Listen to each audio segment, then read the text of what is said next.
Hey there, YouTube. Let's take a question. Hey, Ben, got a question about training, specifically transitions. In dry fire, I find myself trying to speed up by looking at the next target super early, often while I'm still pulling the trigger on the current target. Is this a good habit? I feel much more precise if I'm just a little more patient, but that also feels quite a bit slower and makes me more likely to stare at the dot.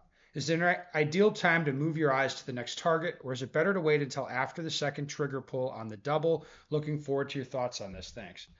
All right, folks, pretty interesting question here. And this is a place that a lot of people find themselves in as they start training. They start I would say looking for shortcuts. They're like, oh, maybe it'd be better if I did this. Now, I'll give you a couple of, well, maybe the cardinal rule for shooting, which is you hit where you look, for better or worse. Like you hit where you look.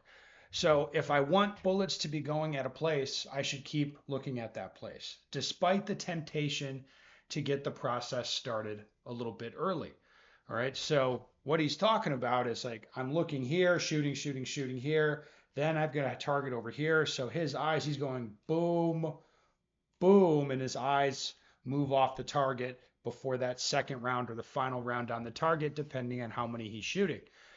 The tendency that's going to happen when people do this, of course, is that as they're shooting, the gun's going to drag off of the target. We even call it a drag off, where it's like your eyes left early, so the gun started to follow, and that second round hit the edge of the target as it went to the next target or missed the target entirely.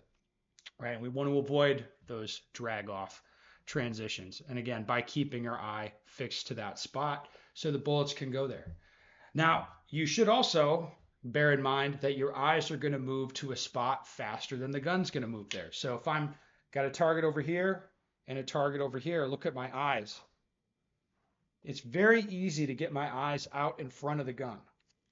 All right, the eyes are going to get there before the gun gets there.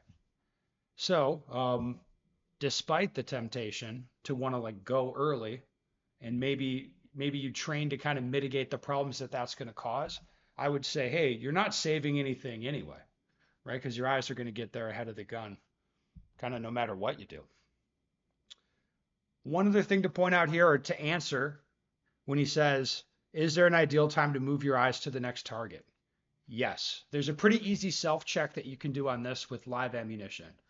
What you should see under like normal shooting circumstances is you see the sight lift for your final shot on one target, but you do not see the sight return back down to that target. Your eyes shouldn't still be there to see that, right?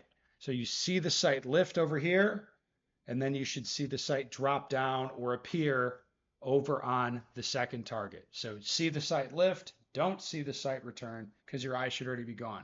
That's actually a pretty small window of time if you start paying really close attention to it. All right, I hope that's helpful. If you have any more questions or comments, put them down below.